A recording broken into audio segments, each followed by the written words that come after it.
Una noche me llamó doña Patti y me platicó que su marido había heredado una propiedad ubicada en una antigua colonia de la Ciudad de México, y dijo que en vano trataban de remozarla, porque los albañiles controlados los espantaban y no duraban trabajando ni 2 días seguidos. Seguramente recuerda esta historia, la vivimos juntos.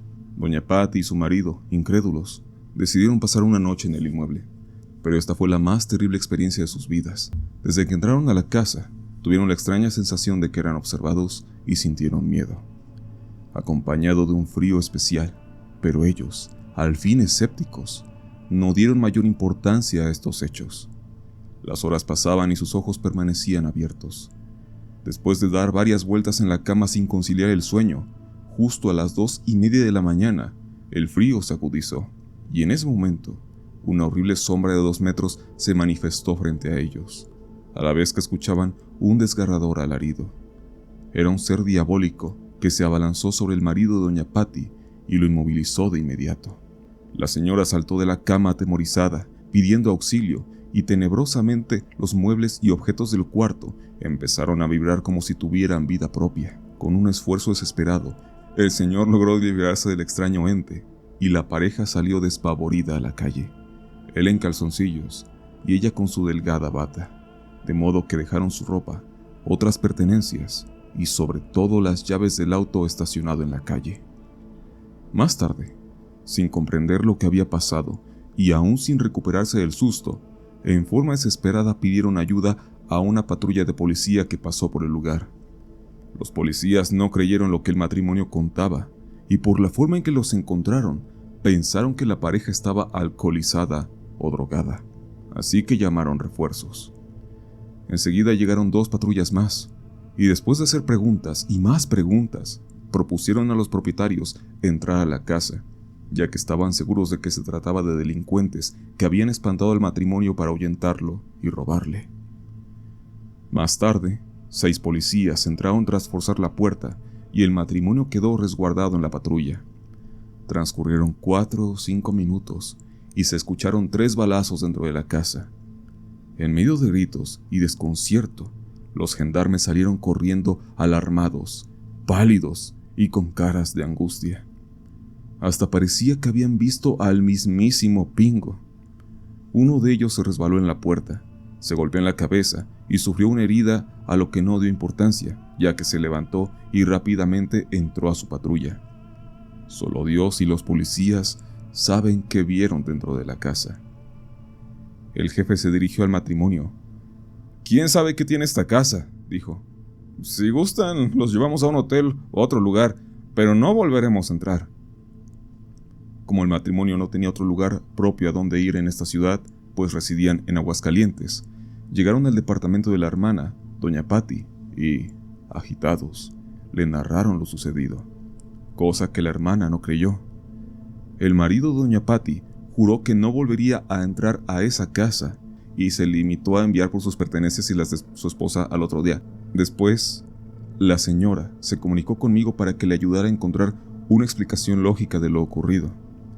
Días más tarde, la cité en mi oficina y me platicó la sorprendente historia de la misteriosa casona de la colonia Roma. Era una casa antigua, de 120 años de edad, que en los años 70 del siglo XX era habitada por Fidel y sus abuelos, pues los padres del muchacho habían fallecido años atrás. Fidel era un joven rebelde que cursaba el 2º año de vocacional y por entonces se había convertido en un vago y se iniciaba como consumidor de drogas. Los abuelos habían perdido casi toda autoridad sobre él, así que Fidel hacía lo que quería, pero las circunstancias empeoraron en la medida de que los abuelos iban enfermando a causa de la vejez y de que el joven empezó a practicar ritos diabólicos con unos muchachos que conoció en su escuela y que pertenecían a una secta. Fidel y sus amigos, primero todos los viernes y al final todas las noches, realizaban ritos en el sótano de la vieja casona, celebraciones que mezclaban con el consumo de drogas y alcohol, así como orgías acompañadas de gran escándalo, sin importarles las molestias que causaban a los 2 ancianos, quienes se encerraban en su recámara, temerosos de que el nieto o alguno de sus amigos les hiciera daño. Pero lo peor estaba por ocurrir. Cuentan los vecinos que, en esos tiempos, Durante 3 o 4 días, no supieron de los viejos ni de Fidel. Era extraño, pues el abuelo salía todas las mañanas a barrer su banqueta. Si bien a la abuela se le veía poco, porque padecía una lesión en la columna que no la dejaba caminar, los ancianos contaban con la estimación de sus vecinos, los cuales se desconcertaron al no saber nada de ellos. Al cabo de una semana, de la casa empezó a emanar un pestilente olor a podrido, insoportable para quien pasaba por el lugar. Algunos vecinos, alarmados y preocupados por los ancianos y su nieto, se dirigieron a las autoridades y lograron que los agentes policíacos entraran a la casa forzando las cerraduras. Al abrir la puerta, el olor a muerte se acrecentó, lo que obligó a los agentes y vecinos a protegerse la nariz con pañuelos para resistir la repugnante pestilencia. Alicia, la dueña de la tienda de enfrente, comenzó a llamar a los ancianos y al nieto por sus nombres, a gritos, y no obtuvo respuesta.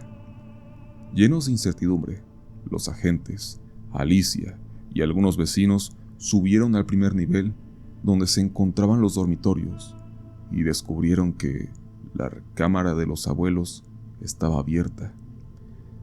Grande fue la sorpresa al hallar una escena terrible, macabra. Los cuerpos sin vida de los ancianos yacían sobre una vieja cama matrimonial, desnudos y en medio de un manchón de sangre seca. Por si fuera poco, cada uno tenía clavada una estaca de madera a la altura del corazón, y ambos se encontraban en evidente estado de descomposición, hinchados, amoratados, con los ojos abiertos y una expresión de terror que estremeció a los presentes. Alicia no pudo soportarlo. Exclamó: «¡Dios mío!». Cayó desmayada y tuvieron que sacarla del lugar. Pero no terminó aquí el episodio. Policías y vecinos continuaron el recorrido por la casona y, al llegar al baño, al final de un pasillo, nuevamente el terror hizo presa de ellos, cuando encontraron a Fidel desnudo, colgado de una lámpara con una cadena metálica, y en el piso un recado que decía: «Señor, perdóname, pero no podía dejar a mis abuelos con este sufrimiento», y mostraba unos extraños símbolos. La noticia de tan horripilantes y misteriosas muertes corrió como pólvora por toda la colonia y más tarde por todo el país.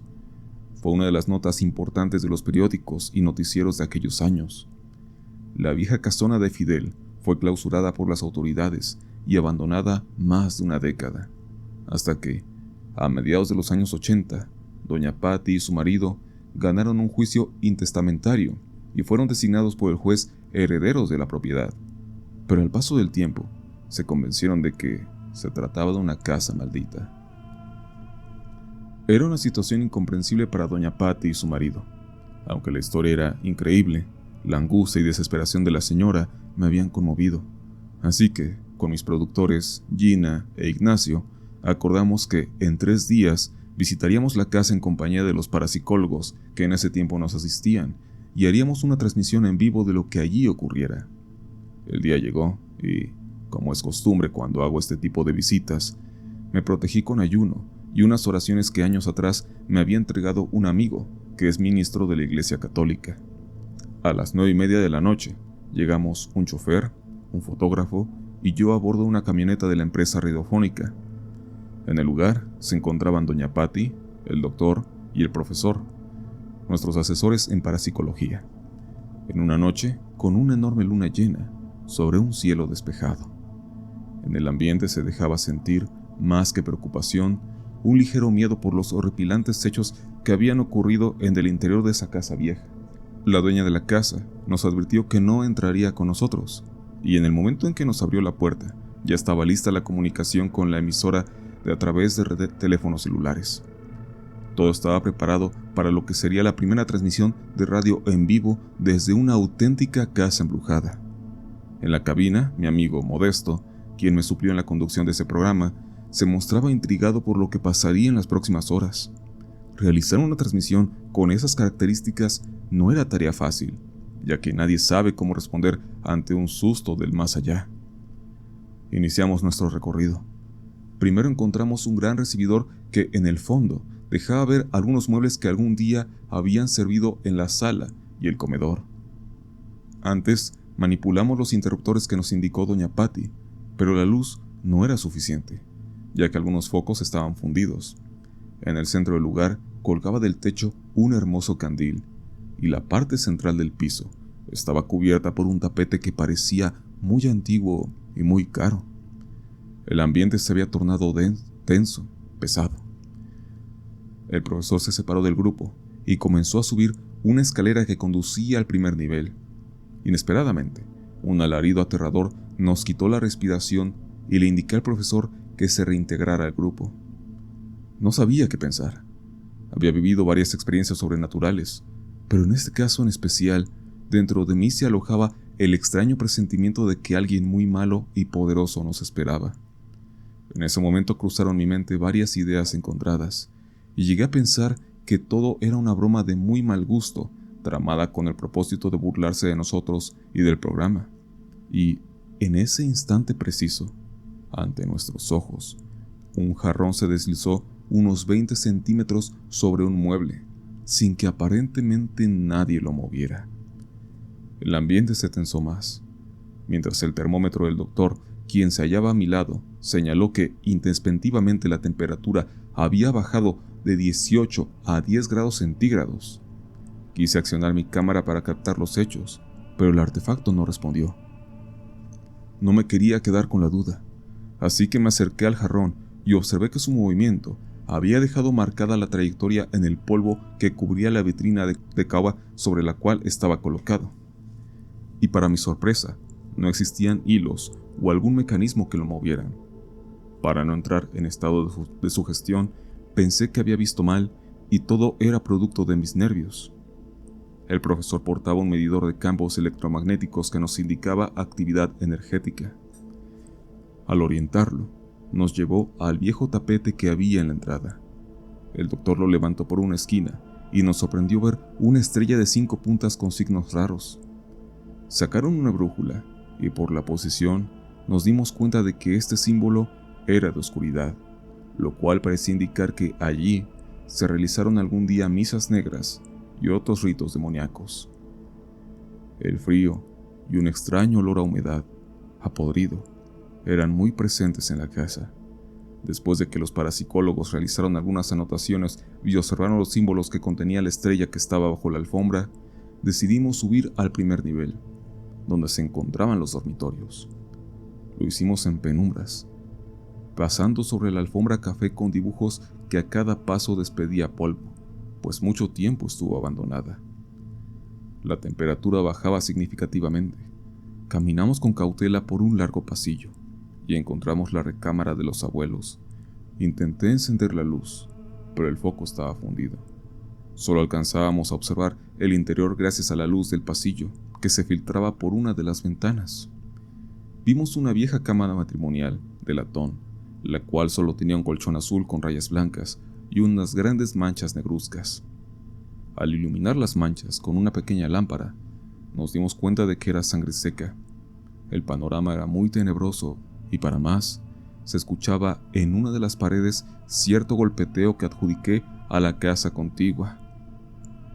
Al recordar que, precisamente, en esa cama habían sido asesinados brutalmente 2 ancianos, se me pusieron los pelos de punta.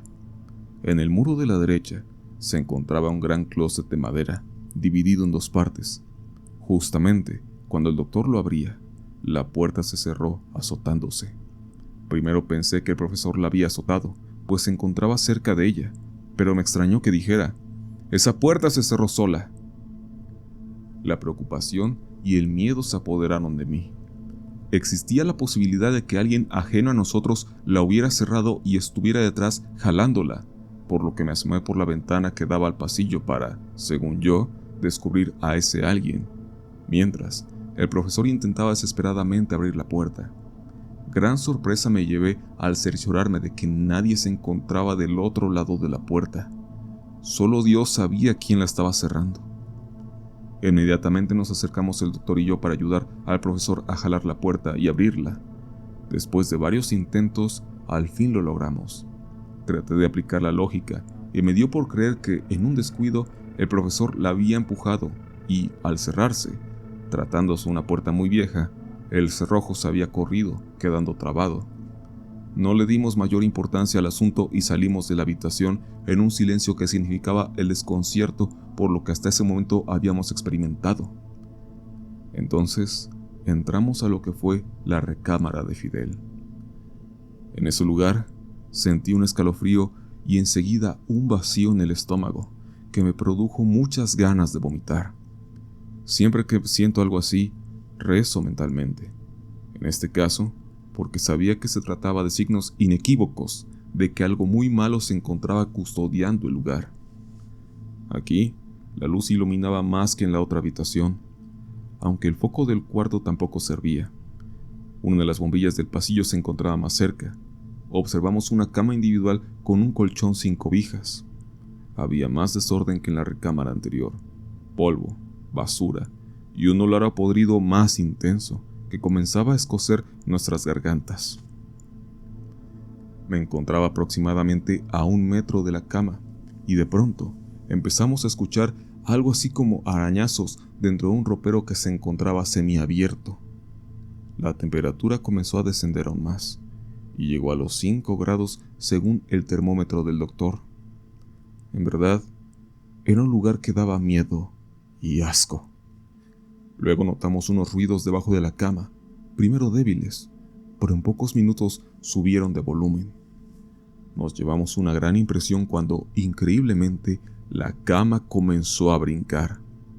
Sobresaltado grité: ¡La cama! ¡La cama se está moviendo! Impactado por lo que veía, fui retrocediendo lentamente y llegué a uno de los muros. Sentí una ráfaga de aire frío sobre la cara y al darme vuelta, me encontré con una horrible cara de diablo pintada con sangre en la pared. Me llevé uno de los sustos más grandes de mi vida. Los parapsicólogos y yo formamos un círculo y empezamos a orar en latín, pero la cama no cesaba de moverse de arriba a abajo, como si estuviera bailando, y la intensidad de las pocas luces del pasillo comenzó a bajar, a subir. Era una de mis primeras intervenciones en un lugar con tanta actividad sobrenatural. Al ver todo esto, mi corazón empezó a latir a toda prisa.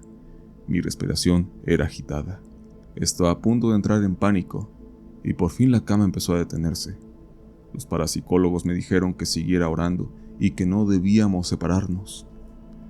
Es fácil relatar lo que vivimos en esa casa maldita, pero estar dentro se me hizo eterno. Ya más calmado, quise hallarle una explicación lógica a lo que pasaba.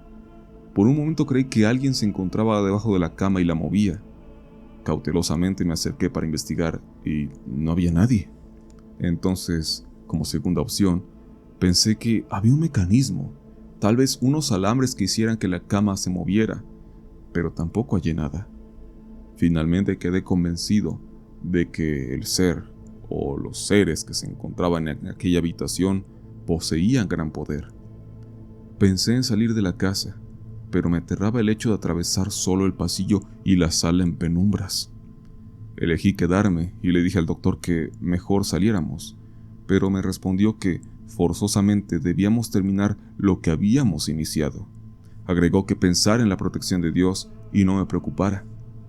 Descubrimos que debajo de la siniestra cama había también un dibujo de una estrella de 5 puntas con símbolos y escritos en arameo.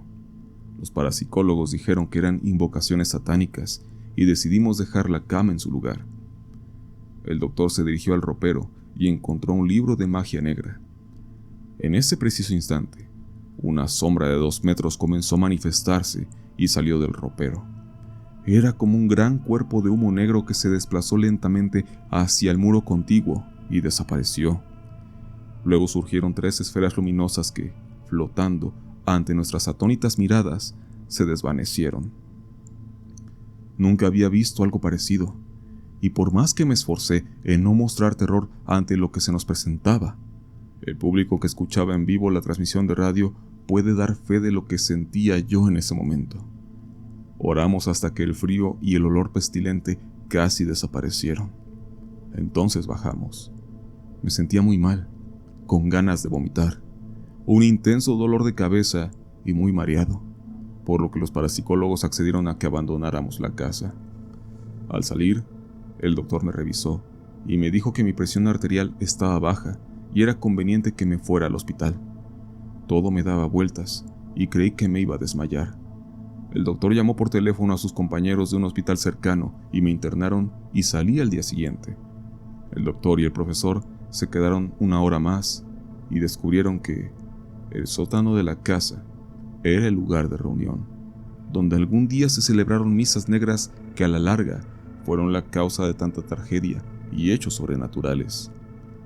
Hubo 7 sesiones más y hoy la casa sigue teniendo manifestaciones extrañas, aunque de nivel bajo. Lo último que supe de la casona de Fidel fue que una señora, al escuchar en la mano peluda lo que allí ocurría, inició los trámites para comprarla. ¿Usted se imagina con qué fin? Bueno, en gusto se rompen géneros, ¿no creen?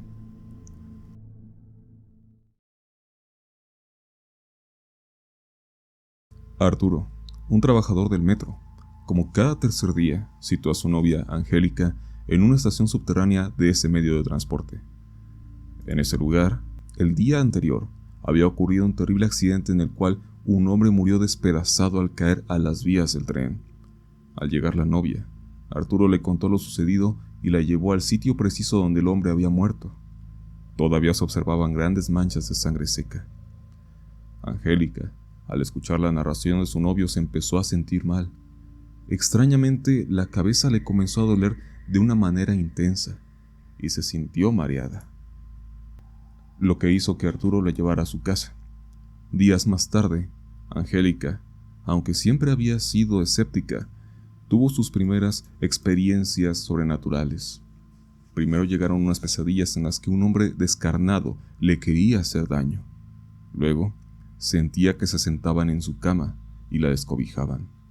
Y llegó el momento en que estas situaciones tenían tan asustada a la joven que lo reveló a su familia. No le creyeron. Le dijeron que estaba sugestionada por lo del accidente ocurrido en el trabajo de su novio y que mejor lo olvidara. Algo semejante ocurrió con sus amigas, que al escuchar el relato se burlaron de ella. Las situaciones paranormales se le manifestaron cada vez más. La vida de Angélica había cambiado. Ahora era una mujer retraída, y el mínimo ruido la exaltaba. Creía que se estaba volviendo loca, y un día, acostada en su cama, vio la sombra de un hombre, y cuando intentó pedir auxilio quedó paralizada. La sombra se acercó a ella y dijo con desesperación: «Yo no debía morir. Ese hijo de puta me aventó a las vías para quedarse con mi parte de lo que habíamos robado. Angélica, tú serás quien venga en mi muerte. Si lo haces, te prometo que te daré mucho dinero. Y si te niegas, nunca, óyelo bien, nunca te dejaré en paz». Angélica apenas soportó tener frente a ella una cara descarnada que olía podrido, y al cabo no pudo más. Perdió el sentido y más tarde despertó gritando: «¡Mamá! ¡Dile que se vaya! ¡Dile que se vaya, mamá!». La familia acudió inmediatamente al cuarto de Angélica y se percató de que había un fuerte olor a drenaje y un frío intenso. Todos estaban consternados y hasta que amaneció, la familia estuvo tranquilizando a la joven, sin lograrlo del todo. Los padres de la joven no sabían qué hacer ni qué le pasaba a su hija. Por un momento pensaron que ella consumía drogas o necesitaba ayuda médica. Por tanto, al día siguiente la llevaron con un psicólogo. El médico informó que la muchacha estaba muy alterada de los nervios y era conveniente que la sometieran a una serie de estudios para descartar la posibilidad de una esquizofrenia. Le recetó calmantes y le aconsejó que guardara reposo y evitara las emociones fuertes. Por unos días, Angélica se quedó en casa, atendiendo las indicaciones del médico. Dormía junto a su madre y cesaron las alucinaciones extrañas. Pero cierto día, que la mamá estaba fuera de casa y solo la acompañaban sus hermanos, la voz llegó de nuevo a sus oídos. «Angélica, Angélica, me has desobedecido, pero ahora te ordeno que vayas al lugar donde me mataron». La joven, como hipnotizada, salió de su casa y se dirigió apresuradamente al lugar indicado por el ser maligno. Sin saber cómo, llegó a la estación del tren subterráneo, que se encontraba repleta de pasajeros, pues era una hora de mucha actividad. Se ubicó frente al sitio del fatal accidente y comenzó a avanzar hasta la orilla del andén. De nuevo, la voz le indicó: «Cuando veas que el tren se acerca, te arrojas a las vías. Por cobarde, ahora me vas a acompañar en este infierno toda la eternidad». En ese momento un tren se acercaba al punto donde se hallaba Angélica, y en el momento preciso en que iba a lanzarse, alguien la tomó del brazo y la detuvo. «Muchacha, ¿qué te pasa? ¿Estás loca? Te vas a caer». En ese momento Angélica reaccionó. Con sorpresa se dio cuenta de lo que había estado a punto de hacer. Además, no se explicaba cómo había llegado a ese lugar. Enseguida se volvió a parar para ver quién la había detenido, pero no había nadie cerca. Ante la mirada atónita de los presentes, envuelta en llanto y desesperación, inició el regreso a su casa, donde encontró a su madre muy preocupada por la ausencia de la joven. Angélica le refirió lo sucedido y la angustia familiar creció. Angélica me llamó para relatarme lo anterior y la cité al día siguiente. Envié una camioneta para que las recogiera a ella y a su madre, y en cuanto llegaron a la emisora, las hice pasar a la sala de espera. Salí a atender otros asuntos y, a mi regreso, vi que Angélica se había desmayado. En ese momento ya se encontraba allí el maestro Soham, acompañado de la maestra Kumari y otros dos que trataban de reanimar a la joven. Inicié la transmisión sin que la muchacha se restableciera por completo. Más tarde, el maestro me informó que la joven estaba despierta, pero un espíritu de oscuridad se encontraba dentro de ella. Le indiqué que pasaran a la cabina y los parapsicólogos comenzaron su labor. Angélica mostraba una rara actitud. Su mirada, en ocasiones, se perdía y su voz era gruesa. La madre se encontraba asustada y desconcertada, mientras el maestro, frente a mí y los micrófonos, la interrogaba. «¿Quién eres? ¿Y por qué estás dentro de esta joven?». Y Angélica respondía con voz gruesa y pausada: «¿Qué te importa? Déjame en paz. Ella es mía y me la voy a llevar». «No te la vas a llevar. Voy a invocar a San Miguel Arcángel. Te va a sacar de aquí y te llevará a los infiernos», dijo el maestro. «Vete a la chingada.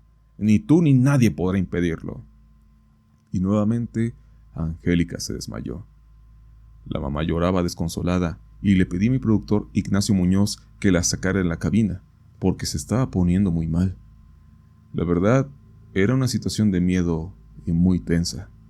Los parapsicólogos se enfrentaban a un caso difícil y me indicaron que se trataba de un espíritu de oscuridad sujetado por varios demonios. Pero la transmisión tenía que continuar. Tuvimos cuidado de que este espíritu no se apoderara de Angélica para lanzar al aire palabras obscenas ni arrojar algún tipo de maldición, pues esto podría sugestionar a los radioescuchas. Los parapsicólogos lograron despertar a la joven y la llamaron por su nombre, pero ella no respondía ni como Angélica ni como el espíritu que tenía dentro. Comenzaron a decir unas oraciones y después de aproximadamente 30 minutos, la muchacha lanzó un fuerte alarido y cayó inconsciente. Por suerte, el sonido emitido por la joven ocurrió en el espacio de comerciales, pues, de haber salido al aire, muchas personas se hubieran llevado una fuerte impresión. El programa continuó y, antes de volver del corte comercial, mi productora, Gina, dijo que el departamento de seguridad había reportado que, en la entrada, estaban unas personas que escuchaban el programa y les llamó la atención la historia. Semanas atrás habían perdido un familiar en circunstancias semejantes a las del hombre arrollado por el tren, pero no sabían a qué estación se refería Angélica, porque nunca lo mencionamos. El caso se tornaba todavía más misterioso e interesante, así que hice pasar a tales personas y, sin charla previa, platiqué con ellas al aire. Indicaron que traían documentos que confirmaban su dicho y mostraron un acta de defunción y otros documentos que acreditaban la muerte de su familiar en una estación del tren subterráneo. Cotejamos las fechas y coincidían. Angélica estaba reponiéndose de lo que había experimentado momentos antes, y al escuchar lo que decían estas personas se puso nerviosa. Le indiqué que todo había terminado, que se calmara. Los recién llegados dijeron que el principal propósito de su visita a la cabina era asegurarse de que se trataba de la misma persona, y, de ser así, querían conocer el nombre de quien la arrojó a las vías para comunicarlo a las autoridades y que lo aprendieran. Entonces, mostraron una fotografía del occiso. Le pregunté a Angélica si quería ver la fotografía y dijo que sí. Y al verla, alarmada, exclamó: «Sí, sí es. Va a regresar. Ayúdenme, por favor». El maestro Soham salió de la cabina inmediatamente. De manera increíble, se trataba de la misma persona cuyo espíritu había atormentado por semanas a Angélica. Pero este ser maléfico nunca dijo el nombre de su verdugo, que seguramente anda por ahí haciendo sus fechorías. Fue un caso lleno de situaciones sobrenaturales, de angustia y de tragedia, que estuvo a punto de esclarecer un delito. A los familiares del fallecido, el caso solo les aportó el conocimiento de que se trataba de un homicidio y no de un accidente, tal como se mencionó al aire, y están en espera de que las autoridades algún día esclarezcan este singular crimen. Todo indicaba que el espíritu había abandonado el cuerpo de Angélica. Ella, semiconsciente aún, comenzó a sudar y dijo que tenía mucho frío. Poco después, Angélica manifestó que sentía náuseas y deseaba vomitar, y lo hizo arrojando una pestilente bocanada de una sustancia entre verde y negruzca. Hoy en día, Angélica asiste a la escuela normalmente, y solo le queda el recuerdo de lo que fue sin duda la pesadilla más horripilante de su vida.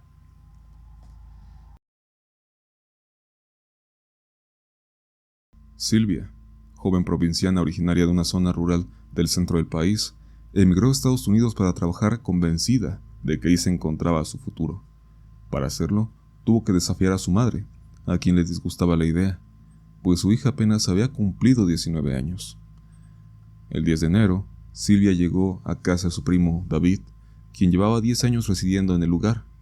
Pronto, Silvia logró colocarse como empleada doméstica con una familia formada por los padres y 2 hijas adolescentes de nombre Lisa y Fanny. Silvia constantemente tenía roces con las hijas, ya que ellas tenían ideas racistas a las que la joven trató de no darles importancia.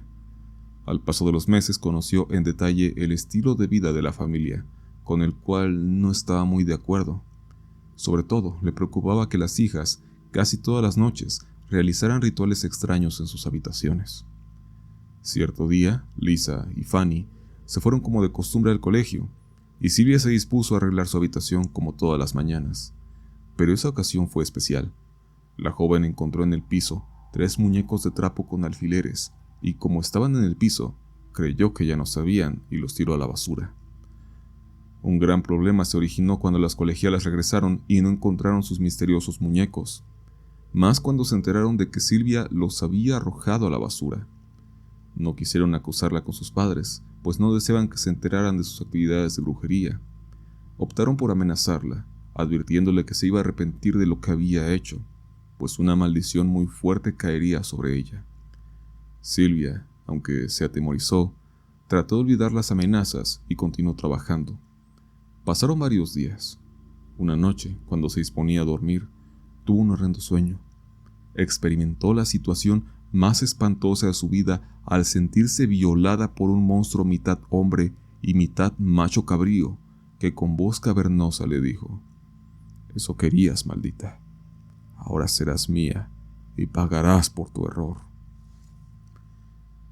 Amanecía cuando Silvia despertó sobresaltada y sintió que los órganos genitales le dolían mucho, y entonces se alarmó al darse cuenta de que en su ropa interior aparecía una enorme mancha de sangre. Sin saber qué hacer, desconcertada, se dedicó a su trabajo, pero la actitud de Lisa y Fanny hacia ella cambió. Esa mañana se sentaron a la mesa para desayunar las hijas de sus patrones, quienes soltaron unas risitas sarcásticas. Lisa le dijo: «¿Te gustó, verdad? Ya sabemos que te conseguiste un amante», y las dos echaron a reír. Silvia no soportó más. Se dirigió a su cuarto y se echó en la cama a llorar desconsolada. Pasaron los días, y Silvia no lograba superar la impresión que le había causado la traumática vivencia, y no se atrevía a contarla a su primo o a la familia, pues estaba segura de que no le creerían. Para completar la serie de desgracias que vivía, su ciclo menstrual no llegó cuando lo esperaba, cosa en lo que el cuerpo de la joven había sido siempre muy exacto. 2 semanas más tarde, Silvia cayó desmayada al lavar la ropa, y sus patrones la llevaron con un médico que, luego de practicarle unos exámenes, dictaminó que Silvia esperaba un bebé. La joven trató de explicar lo sucedido la noche terrible y mencionó que, por lo demás, ella era virgen, pero todo fue inútil. La grave situación provocó que sus patrones prescindieran de sus servicios y la devolvieran al primo, quien le reprochó a Silvia: «Lo siento mucho, prima, pero has defraudado mi confianza. ¿Piensas que soy tan idiota como para creer ese cuento tan burdo? Por lo menos deberías ser sincera y aceptar que te fuiste con un fulano. Voy a regresarte a tu casa y a ver qué le cuento a mi tía. Se me cae la cara de vergüenza solo de pensar en lo que me dirá, todo por una golfa como tú». Silvia sintió que el mundo se acababa para ella. Días después llegó a su casa, donde, por supuesto, no le creyeron. Le propinaron una buena tunda y la corrieron. Según sus parientes, había deshonrado a la familia. En algún momento, Silvia intentó quitarse la vida, pues se sentía sola y vacía, sin que nadie la apoyara y sin que nadie siquiera le creyera. Su última esperanza era su abuelita Flor, madre de su difunto padre, la que, por cierto, no se llevaba bien con la familia materna porque se dedicaba a hacer limpias espirituales y la consideraban bruja. No solo le creyó a Silvia, sino que le ofreció casa, alimentos y demás ayuda. La joven por lo menos tenía ahora una pequeña luz de esperanza y el consuelo de alguien. «Hija, a esos diablos que violan a las mujeres se les conoce como íncubos. Tal vez te lo enviaron y yo no puedo retirarte un mal de esa magnitud porque es una brujería muy poderosa. Pero no te preocupes, conozco una hechicera que te puede ayudar», le dijo su abuela. 3 semanas después, Silvia y su abuela se dirigieron a la sierra y caminaron día y medio para llegar a la pequeña comunidad en la que habitaba la hechicera. Ella les dijo que era una situación muy grave y tendría que hacer ciertos ritos para sanar a la muchacha. A solas, la hechicera le indicó a la abuela: «Haremos que el producto fecundado en sus entrañas, que es un hijo del diablo, abandone su cuerpo, pero no le digas nada a la chamaca para que no se espante». Y pidió que le llevaran unos animales, hierbas y ciertos objetos para realizar el trabajo. Reunido lo que requería, la hechicera la citó a las 12 de la mañana, momento en que inició un ritual. Más tarde le dio a beber a Silvia una pócima que la durmió y comenzó los trabajos de sanación en compañía de 2 personas más y doña Flor.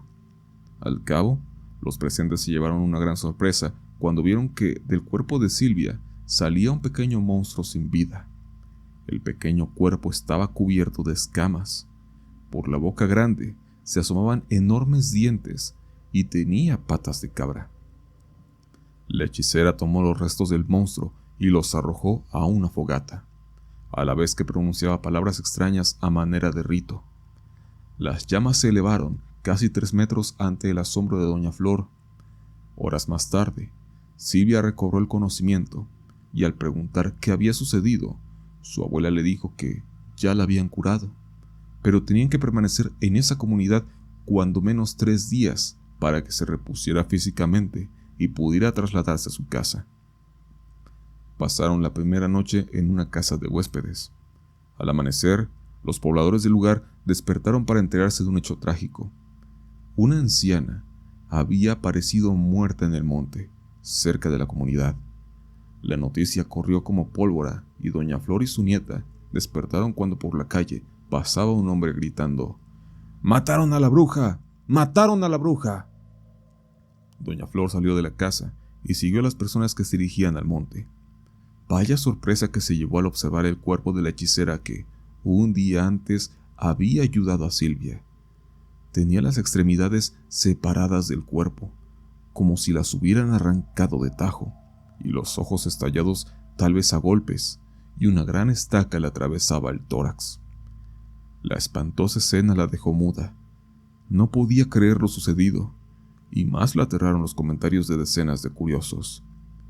Dicen que la mató el diablo. Qué bueno que la mataron, maldita bruja. ¿Y si su alma regresa y nos espanta? Doña Flor sentía por la anciana gran aprecio y un especial agradecimiento. Corrió a la casa de huéspedes, tomó una sábana para cubrir los restos, compró unas veladoras que colocó en el piso junto al cadáver y comenzó a rezar por el descanso de su alma. Los vecinos se negaron a rezar, explicando que no lo hacían porque la bruja era hija del mal. Más tarde, Doña Flor le dijo a su nieta que la hechicera había muerto, pero nunca le detalló en qué circunstancias. A la abuela le quedó la duda de si esa muerte había sido consecuencia de la expulsión del ser monstruoso que su nieta engendraba. Quizá nunca lo sepa a ciencia cierta. A la semana siguiente, Doña Flor y Silvia volvieron a su casa, pues al parecer la pesadilla había terminado. Así vivieron unos meses, hasta que, una tenebrosa noche de lluvia y tempestad, Silvia sufrió otro ataque del ser que hacía meses la había violado. Hoy Silvia se encuentra de nuevo embarazada, y ni ella, ni su abuela, saben cómo terminará el infierno que las atormenta.